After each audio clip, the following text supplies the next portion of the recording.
welcome to the Heartful Parent Podcast. I'm your host, Christy Keating.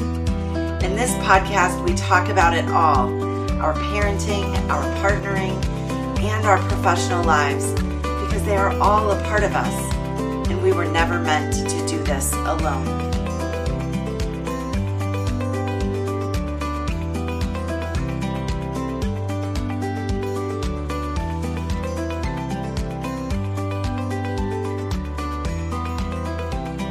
Welcome back to the Heartful Parent Podcast, everyone.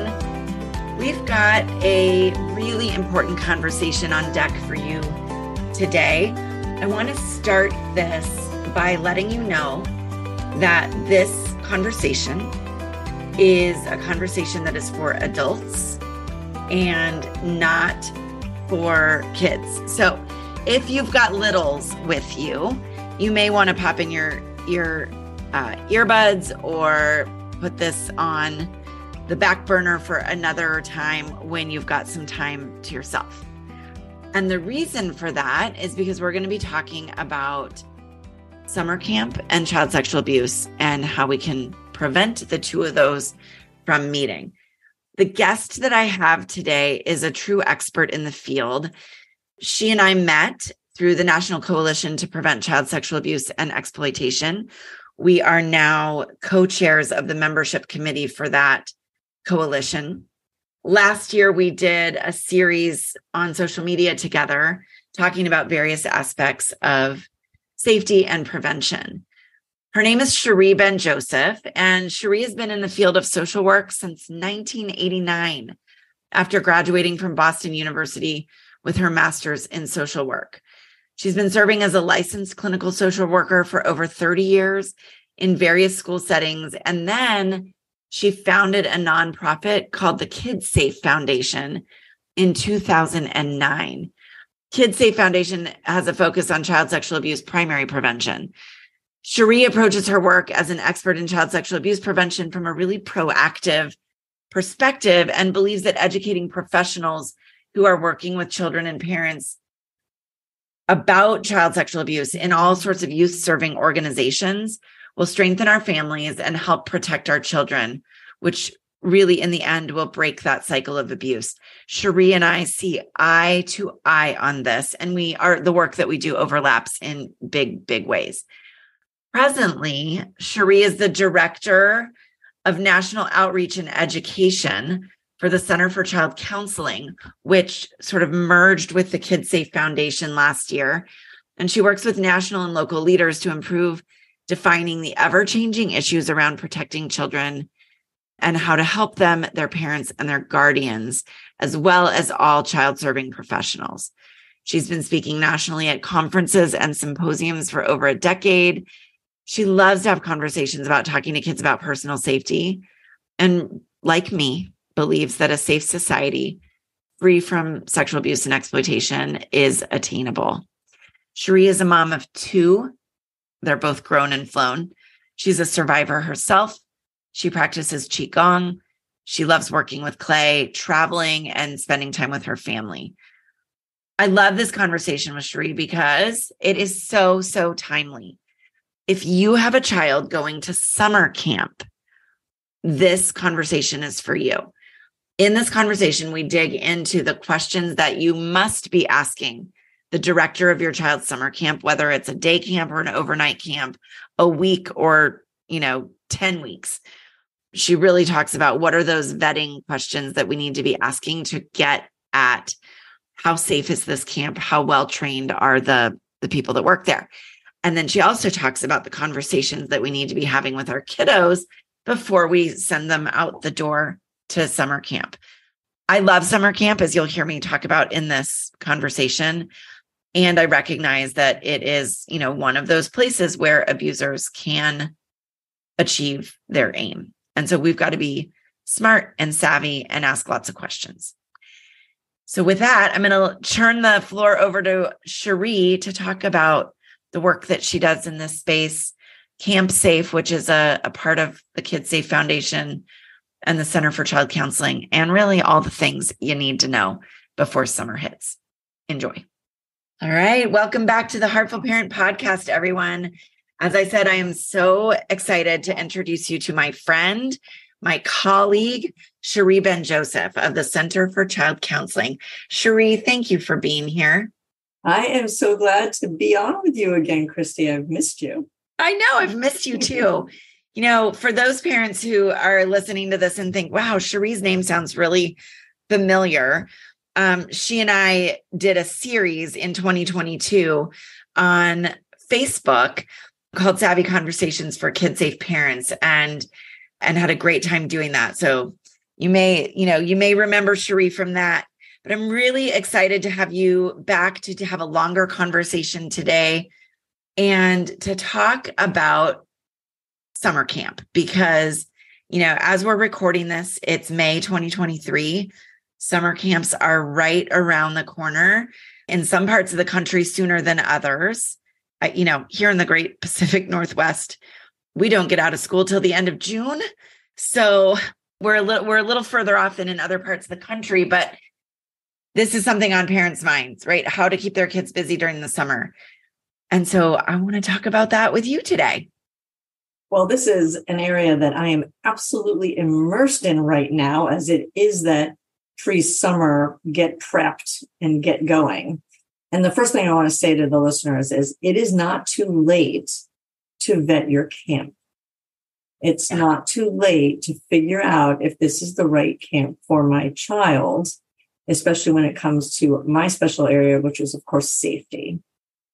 So I'm on the other side of the country from you, as we know, and school is ending right in the beginning of June. Okay. So people have either they're in the process of, confirming and reserving their spots for day camps, week-long camps that are local, all different types of variations, residential camps, what I refer to as sleepaway or overnight camps. And it is really important to have some of those conversations, because most parents tell me, oh, I chose that camp because my friend is sending their son there and sent them there last year and they had a great time. Right. Or that camp has a theme that is a value, matches the values of my family. Could be religion, could be vegetarian, could be whatever, sports or theater. And those are all important. We, of course, want to match our child personality and interests to the camp. But we really want to ask some tough questions. Think about it as if you're hiring a personal secretary for yourself. Yeah. You want to make sure that you're going to vet that person, that it's a person you want to have sitting next to you all day long and minding your business. And this is the same. Who is going to be minding your child all day long? Yeah. It's such an interesting thing because in addition to as you described, sort of parents choosing camps by, personal recommendations or because it matches family values or interests or whatever it might be.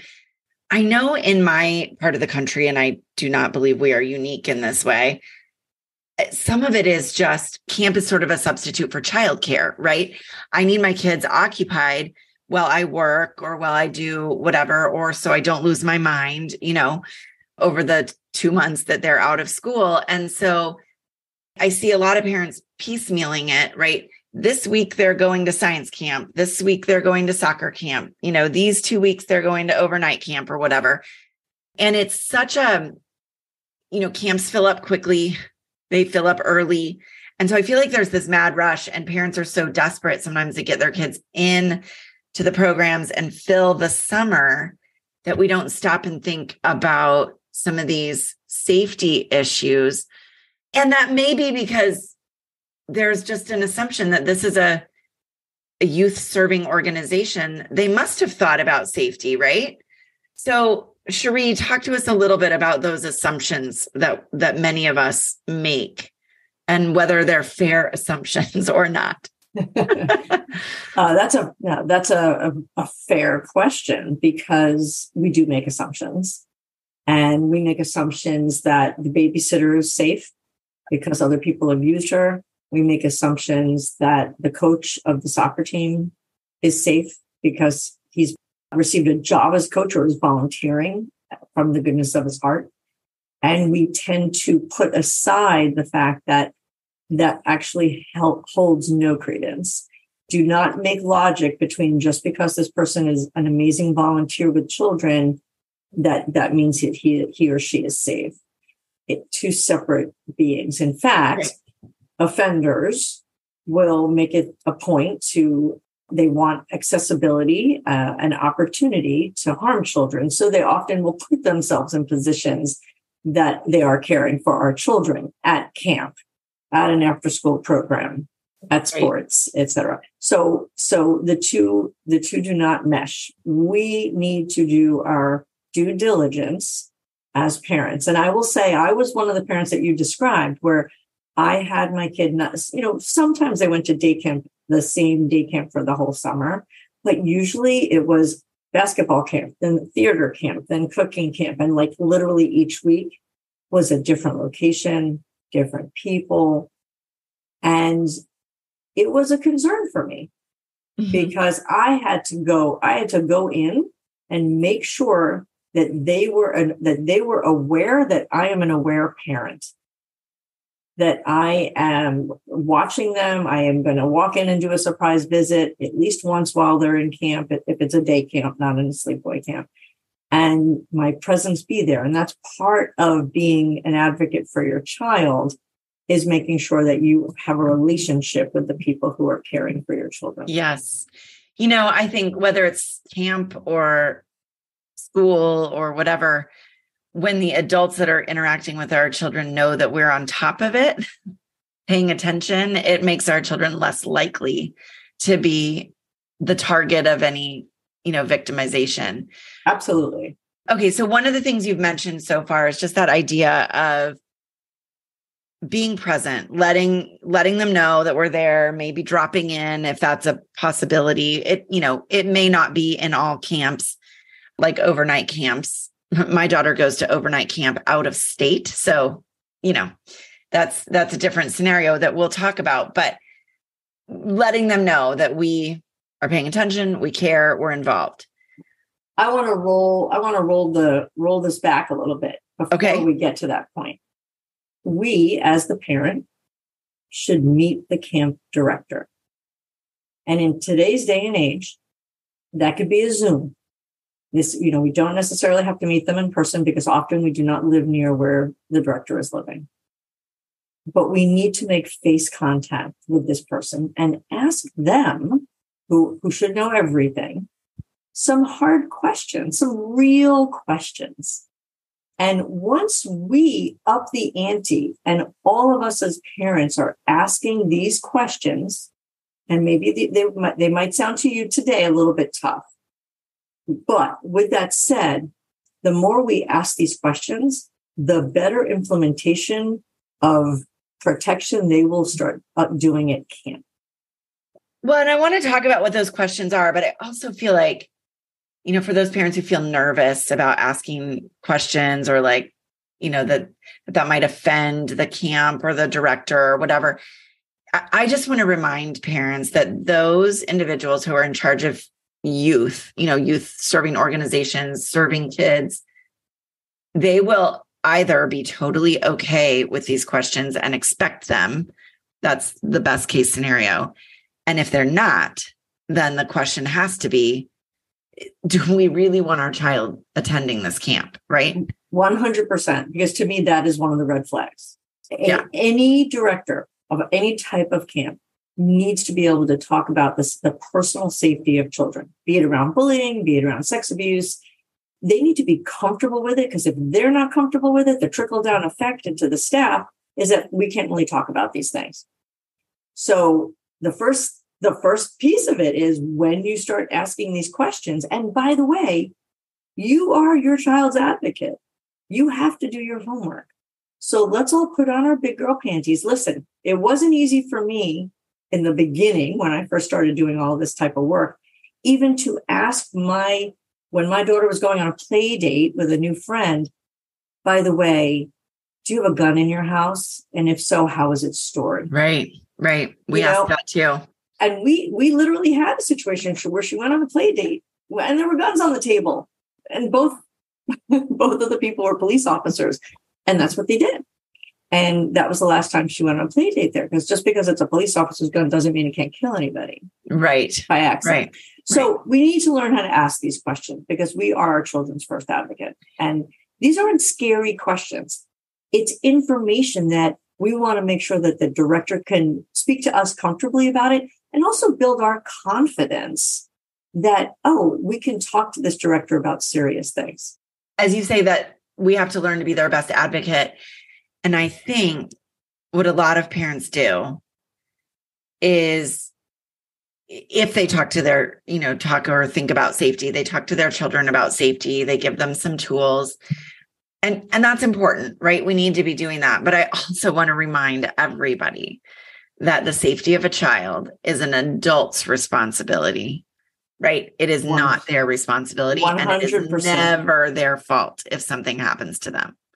So all we have control of is asking the right questions and getting a sense of what boundaries, what training, what is the environment like at this camp? We can only learn so much, because that's reality. And then part of it is just trust and making sure that your child knows healthy boundaries themselves, so that maybe they will come to a person if they need it, right? Yes. So a couple of questions. Pretty basic. Where do you find your staff? Where are they recruited from? Mm-hmm. And what is your screening process? And you want to hear more than we provide background checks, because almost everybody by law has to provide some sort of background check. But the reality, and that's a must, they must do that. And it should be absolutely a fingerprint national background check. Okay. But the reality of background checks that we all know is that most offenders of sexual abuse never get caught. So they're not in any system. They're not there. It's not going to come up in a background check. It will come up if they're calling references. It will come up if they ask the right questions during interviews to help screen it out. That's what we train on. That's the information we provide to camp directors to help them strengthen their onboarding, so they make safer and smarter choices about who they are, recruiting to their camp. Mm-hmm. But I would want a more of a robust answer from that director. And I will tell you that I did recently, on behalf of a friend asked me, she's sending her kid to sleepaway camp for the first time. She's sending them there because his best friend is going there and went there last year. I said, did you vet the camp? And she said, no. And she's a bright young woman. She's a lawyer. And she said, can you do it for me? And I said to myself, you know what, Cherie, do it yourself and get a feel in today's world. My kids are, grown and flown. So do it yourself and have this conversation. And what ended up happening was the person was absolutely lovely. The director that I actually had a phone call with was lovely. But the reality was, when I did a little bit of searching, there's a big history of sexual abuse in that camp. Oh, dear. By past directors. And she wasn't forthcoming. They bought the camp. This has nothing to do with her, except there's a history there. So because there's a history, she should be all over that in her answers to me. Yes. Okay. Because she needs to build up the reputation again of that camp. Right. Right. Right. And I felt like she really didn't have a pulse on that. Interesting. Yes, it was super interesting. I'm curious, and you don't have to answer this if you don't want to, but after you did that vetting, well, two questions. One, did the director commit to any changes? And two, did your friend decide, what did they decide in terms of sending their child? So great question. So I did tell this director exactly who I was, but that I was calling him not on the behalf of CampSafe, but on behalf of this person. And she ended up picking my ear greatly and asking me for tons of advice and information about best practices, etc. And which I was very glad to share with her, but I realized that's not my job in this in this, position that I was in at the moment. So we, at some point I shut down that conversation. Once I got the information I really wanted to focus on. I have not, this is really recent. I have not shared this information. Okay. With my friend, but I will keep you posted, because it's going to be interesting. I have a feeling I know what she's going to do. Not happy about it, but I have a feeling I know what she's going to do. Yeah. Because it's for her, it's late in the game. She wouldn't want her child will be disappointed. I mean, the list. Yes, I do know the list. And as a parent with young children, I get it. I'm in a really lucky position in that my children go to the camp that I went to growing up, and I know the director personally. And so having conversations like these, she and I were campers together when we were kids.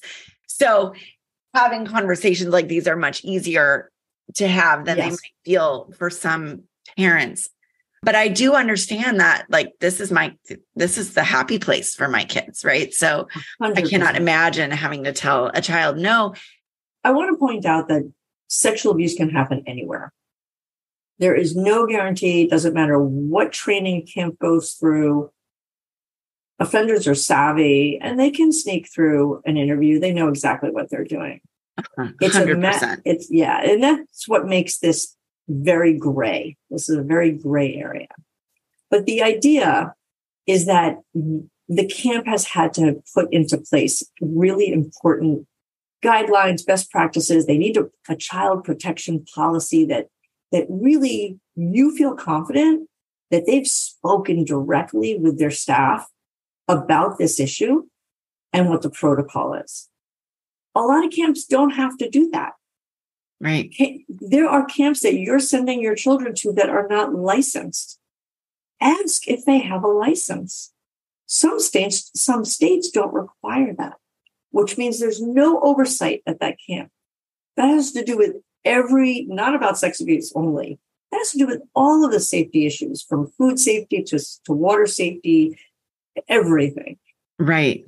Ask if they're ACA accredited, American Camp Association accredited. That means that they are running their camp with very specific guidelines to earn that accreditation, and that they have access to good resources and know better to do better, Mm-hmm. Some camps are a little bit fly by night, it's only a week here or a week there, or it's a church camp and they're full of volunteers. Well, that's an opportunity for risk. For sure. So as a parent, you have to think, I'm sending them, to this wonderful church camp, Girl Scout camp, Boy Scout camp for just a week here and there.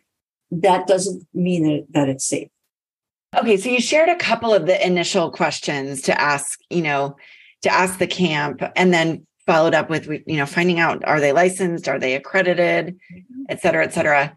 But I know, because I know you, Cherie, there are more questions. Lay them on us. Tell us what they are. Ask them directly, what type of training do you provide for your staff? Because there's a lot of different training out there. You just want to hear that they're getting a good general training in sex abuse intervention and prevention and reporting, physical and emotional abuse, bullying intervention. In today's world, mental health and wellness. That's a new thing that's been added to camp training. Who is providing this training? You don't need to know the answers. You don't need to know, Dr. Joe Schmo is providing this training. That's not the point. The point is that your director has a pulse on this. Right. It's something they care about. Yes, they take it seriously. Yeah. And there's a plan in place. And they have pre-camp. So most camps, day and overnight, have a week before camp where the staff is inundated with prep for camp and prep of cabins and prep of everything, while also going through a tremendous amount of trainings. It could be about allergy issues. Swim, lake protocol, everything they cover in a week. I don't know if they even sleep. And it's an amazing, fun week because all of them are meeting each other, or they're having almost a reunion, depending on how often they've been back to camp. So it's a very exciting, important week in advance, and it's tight. They really build it in. That's where they're supposed to be putting in all of these types of trainings. So if I just ask them, what do they cover? Do they have a training specifically on sexual abuse? Or is it a slide in the child abuse prevention PowerPoint?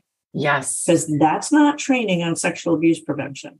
It sure isn't. And, side note, I was recently provided by a local teacher some of the training, like slides from a training that the teachers go through.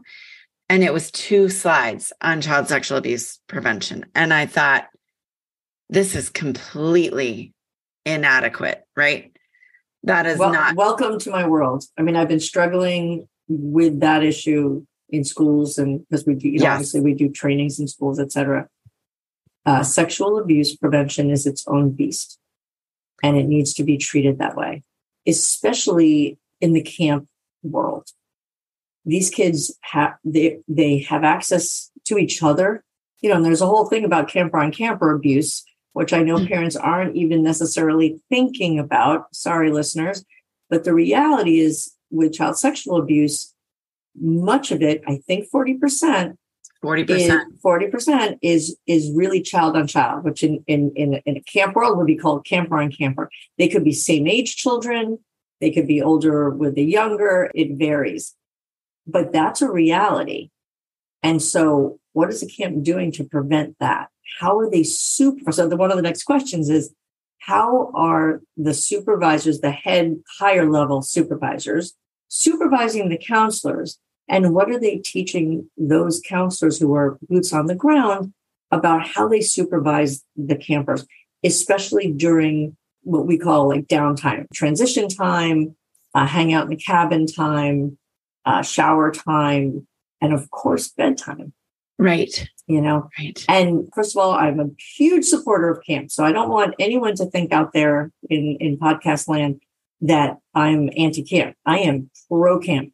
As soon as I had the opportunity to send my children to sleepaway camp, I sent them, and they were so glad I did. But I ended up doing a little bit later in their lives, not by choice. If I could have done it earlier, I would have gotten them out of the house. But with that said, I also know a lot about the realities because I talk to directors and I know what goes on. And some of the stuff is tough. Yeah. And we need to feel as confident. And also we need to help, almost in a way, help directors understand that we take this seriously. We'll do our homework at home to help prepare our own children, but we need to know that they're preparing their staff, Well, and, I love that you said sort of help directors, because I actually think that as parents become more and more aware of these kinds of issues, and I think they are, right? Because of the work that you're doing, the work that I'm doing, that, kind of what we see in the news.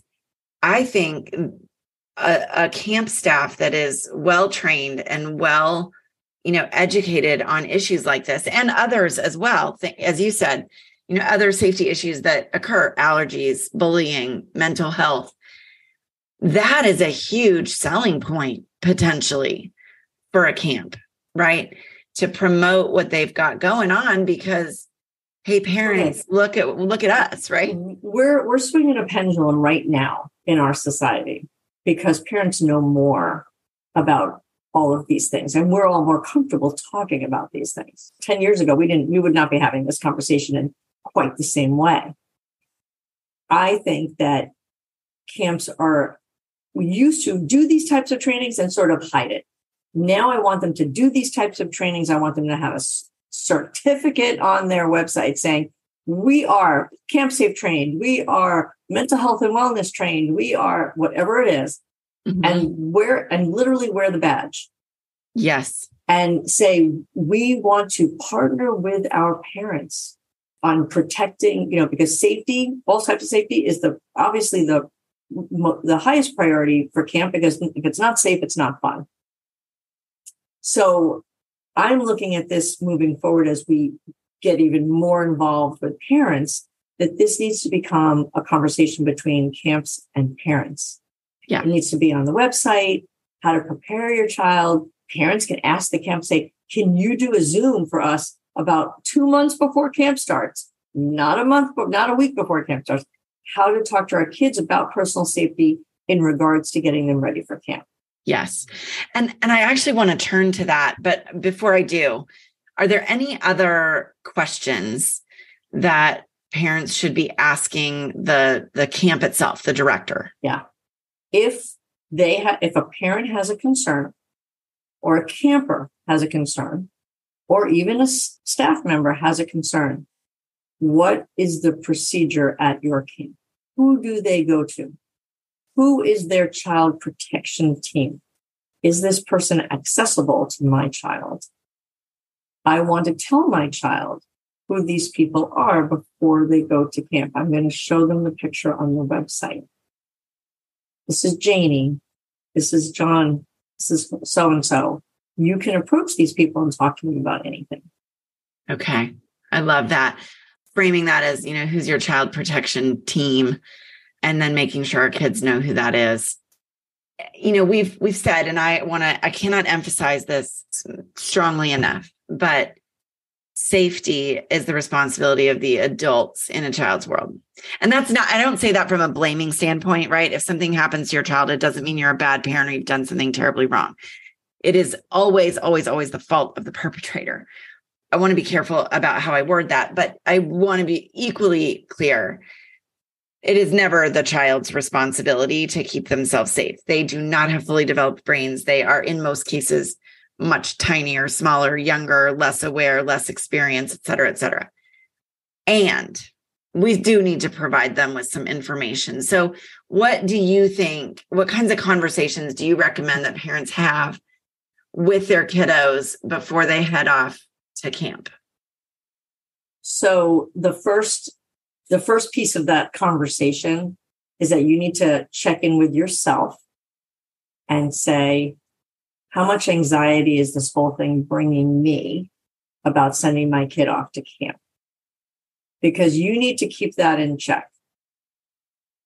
Our kids are anxious enough, even if they're excited about camp, if they're reading into your anxiety, that can be a major deterrent to a successful transition, even if your child has been to camp before.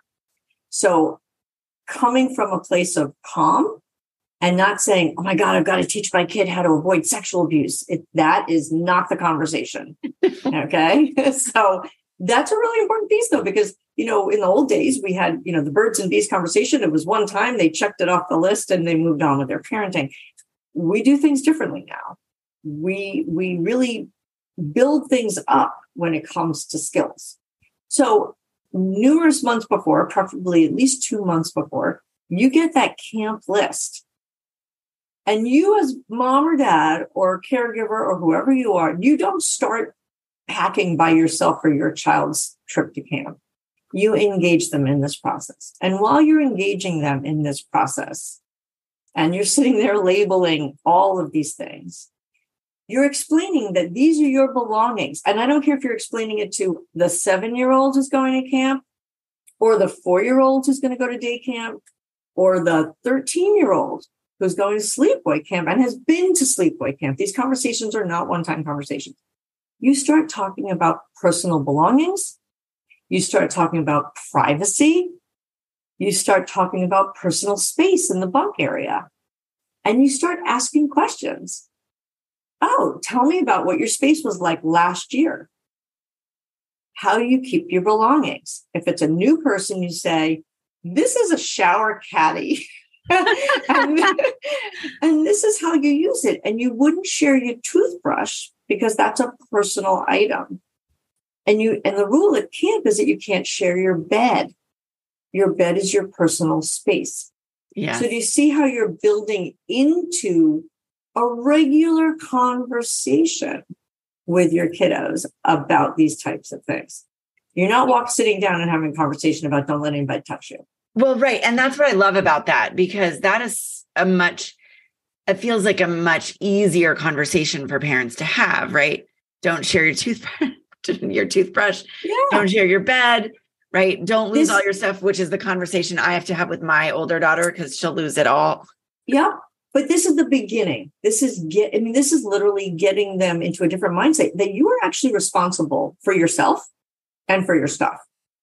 And then you can introduce the idea that, and work on this for the few months before, about hygiene, personal hygiene, and how mom's not going to remind you anymore. I'm going to put a checklist up on the mirror. This is what you need to do before you go to bed. I know you know all this. You don't need my reminder. You're heading to camp. And don't say, I'm sending you away from home. Say, you're heading to camp. I'm so excited for you. But at camp, that's not their job to remind you to brush your teeth. So if you choose not to, you're going to have stinky breath and people aren't going to like that. But it will be, up to you, your responsibility. Right. But then you start talking about, how do you feel about changing in front of other people? Some kids have already had that experience. They're in sports, they do this and that, they've been in locker rooms or whatever the thing is. And others might say, what? A 6-year-old might say, oh, my privates, and you can explain to them that it will be a choice, that they can get dressed in front of their cubby, or they can take their clothes that they want to change into and walk into the bathroom area and use a bathroom stall, or go into a dry shower stall, because otherwise their stuff is going to get wet. And they're going to learn all this stuff. You don't have to get nitty gritty, but what you're talking about is that they have the right to privacy. Yeah. And what does that mean in a camp? I think that's so important. And I want to add to that. So my 6-year-old is going to sleepaway camp for the first time this year for 3 days. Right. It's a very short session. Oh, that's so cute. It's so cute. It's so cute. And she would love to go for longer. She would have zero problem with that, but she's going for 3 days. And the conversation that we will be having with her is not about, you have the right to privacy, but that everyone has the right to privacy, because that kid will run around that cabin naked if she's given the chance. Well, it's part of the age too, because they haven't really developed that level of self-consciousness. Yes. That is adorable. Yeah. But that's true too. So part of the conversation, especially for all ages, is you shouldn't be touching anybody else's private parts. And say this stuff matter of factly. Don't say it with, kind of tone. Don't say it with, right. Oh my God, don't touch anybody else's private parts. Like it's most of what we speak is in our body language and in our tone. Yes. So the kids are listening on all different levels. So you say, your body special belongs to you. You shouldn't be touching anybody else's private parts, and nobody else should be touching yours, because your body's special, belongs to you. So if anybody gives you a touch that makes you feel weird, uncomfortable, or like, that was strange, but I'm not sure if that's okay or not okay. That's exactly what you go and you talk to a counselor about, or you talk to, remember I pointed that person out on blah, blah, blah. We'll make sure we introduce you to that person, and you can say, I want to go speak to, Mrs. Smith, because maybe she's the camp mom. Right. A lot of camps have camp moms, and you can go and talk to that person about that and say, I'm not sure if this was an okay or safe touch or not, not safe touch. Yeah. And give them a voice, give them the ability to understand that they don't have to keep that stuff a secret. No secrets about touching. I don't care if you're talking to your 13-year-old or your 6-year-old. It's really a very similar conversation. The situations are very different, but it's a similar conversation. Yes. Yeah. And they need to hear the message over and over again, because they change, they grow, they mature, they have new life experiences, and they experience the world differently. Do they ever? Yes. Yes. But boundaries are still the same. Right. And they're always at camp, they test those boundaries. It's then you throw one confused child into the mix of a bunk with 12 kids, and there will be a ripple effect. So it's really important that we give our children the voice. Remember, not their responsibility, but we do give them a voice. Yes. So they know that, this is exactly what I was told I can talk about. So good. Cherie, I know you teach full workshops on this through CampSafe, and I have written blog articles on it. In fact, a couple of your blog articles about this, I believe, are on my website. Oh, okay. Cool. That you gave me to publish. So, I know that we could talk far, far longer about this, but you've just painted such a valuable picture for parents that this is a two-part process, right? There's the vetting of the camp, the discussion with the director, and then there's the conversations, which are ongoing, repeated, gentle, not scary with our kids, so that they are also well prepared. And I feel like that's a perfect note on which to, with information to leave everybody with today. But I want to ask you one more thing, which I think is also really important for those folks who are like, hey, CampSafe sounds like a pretty neat program. I'd love to, refer my camp that my child goes to CampSafe. How do they find you? How do they find the Center for Child Counseling and the CampSafe program? Yeah. So if you've already signed up and whatnot, absolutely. Just refer your director to it and say, I just want you to check this out. I found this thing. It seems really good. You can literally go onto the Center for Child Counseling website and head into programs and go to KidSafe, and you'll see the KidSafe program and the CampSafe program. I will share the link with you, so it will be, you can put it in the notes section. Yeah, we'll put it in the show notes. You probably can Google CampSafe training and it will probably come up. And CampSafe is 2 words put together. CampSafe put together. There is a camping program as well with a similar name. But the idea is that the more parents are partners with the camps that they're sending their children, the safer those camps will be. And I'm so excited, Christy, to have had this time to talk about this topic. I still have a whole bunch more notes that I would love to share. Well, we'll have to have you back because I know you have such a depth of wisdom on all of this. But what I love, because summer camp was such a positive experience for me. And I went for years, and then I was a counselor, and now my girls are going, and this is my little one's first year going. And, they are over the moon about it. My older one, it's like, it really is the best 2 weeks of her whole year, I think. And so I like you, I'm a big fan of camps. And like you, I know that we need to all be working to make them safer places for our kids. So thank you, Cherie, for the work that you're doing in the world and for the information that you brought to us today. I'm so grateful. Oh, I'm so grateful for you. Thank you so much. I really appreciate it. It was great. All right, everyone. I hope that you learned a lot from my conversation with Cherie today. I'd like to challenge you to do something. And that is, if your child is headed to summer camp this summer of any type, I'd like you to, wherever you are, think about the next time that you're going to be sitting in front of a computer. Maybe that's right now, or have access to your email. If that's tonight, when you get home from your drive home from work or wherever you've been, if that's later this morning, depending on when you're listening to this, whenever it is, think about when you're next going to be in front of your computer. And I want you to commit mentally right now to sending an email to the director of the camp or camps that your kiddo is attending and letting them know that you'd like to have a conversation with them about safety and training for safety at their camp. Okay, that's my challenge to you. While you're doing that, hop onto the internet, and if you've been enjoying this podcast, drop a review in there, give it 5 stars, like it, subscribe it, do all the things, and spread the word. If you have friends who've got kiddos that are headed to summer camp, maybe send a second email with a link to this podcast. I'm so grateful to you for listening. I'll be back next week with more heartful, savvy conversations on parenting, partnering, and our professional lives. I'll see you then. Cheers.